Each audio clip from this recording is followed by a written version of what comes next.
to bring to the attention of the nation a development that has arisen concerning the abduction and killing of Plateau citizens by the Boko Haram.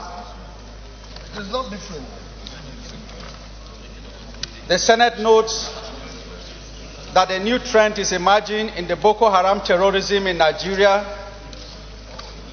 where Nigerian citizens of Plateau State origin are targeted for abduction and isolated for brutal killing only because of their faith, origin, and aboriginal status. The cases under reference are Mr. Lawrence Duna Dachigir, an aid worker that was killed in 2019, the end of 2019, December. Mr. Godfrey Ali Shugagam, an aid worker also killed.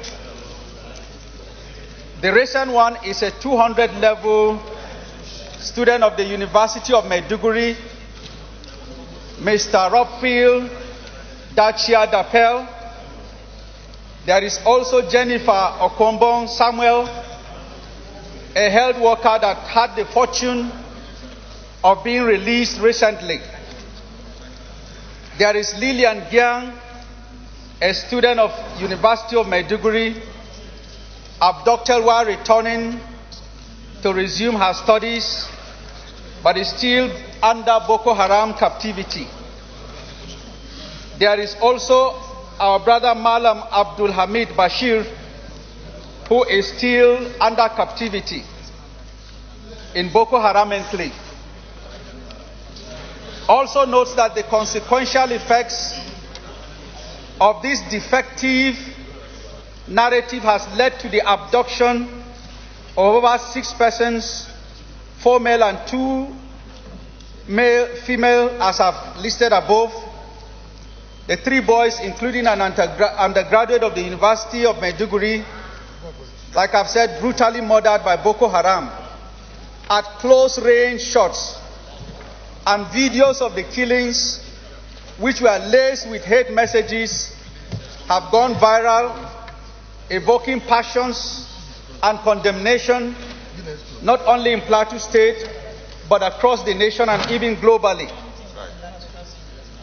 Concern that this hate narrative is reminiscent to the Nazi episode, where the Nazi supremacist regime promoted the demonization of Jews and incited anti-Semitism as a justification for subsequent gas chamber genocide against the Jews.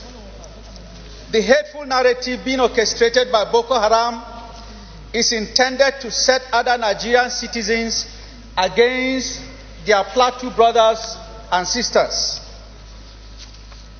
Further concern that the anti-Plateau narrative by Boko Haram is an attempt by the fanatical sect to whip up ethnic sentiments of unsuspecting Nigerians and to shift attention from its evil acts that has not spared Muslims and other Nigerian citizens of all classes and creeds, from the north to south, east to west. Indeed, neither traditional rulers nor ordinary citizens, imams or pastors, are spared by the terror and scourge of Boko Haram. The narrative is simply a ploy to polarize citizens, like I've said, along ethno-religious sentiments and divides.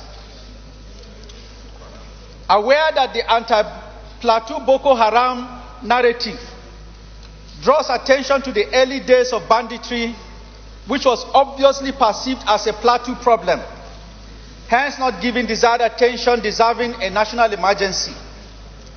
The subsequent calamitous snowballing of banditry that has today become a monster, ravaging the entire north-central, northwest geopolitical regions, and with devastating consequences.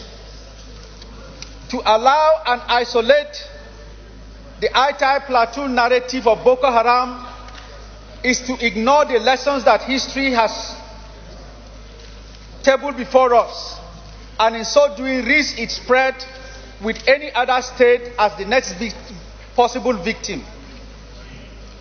It is unfortunate that while we were witnessing the return of peace in Plateau State, suddenly this week we are again being visited with another round of violence. Communities in Boko's local government, Kwattas, Ruboi and Marish, became victims of massive attacks resulting in 27 deaths as of today. Distinguished colleagues, further aware that the nation and indeed Nigerian citizens of Plateau origin are today looking up to this Senate to not only show concern, but raise a strong voice in condemning the terror unleashed against them by Boko Haram and the bandits as we are witnessing these few days. And therefore resolves, 1, to condemn in the strongest terms the anti-Plateau hate narrative by Boko Haram, whose ultimate intention is to polarize Nigerian citizens along ethno-religious divides. 2, condemn the abduction and killing of Nigerian citizens of Plateau State origin still in Boko Haram enclave, 3 of whom were killed and 3 others are still being held captive. 3, urge government to take additional steps to secure citizens, and in particular those of Plateau origin who have become targets of abduction and persecution by Boko Haram. Lastly, urge the authorities of ABU Zaria, University of Jos, and Tafawa Balewa University Bauchi to absorb the stranded undergraduate and postgraduate students of Plateau State origin currently stranded at Maiduguri, as their safety is gravely jeopardized by the hate narrative orchestrated by Boko Haram. Thank you, dear colleagues, for elimination. Thank you very much.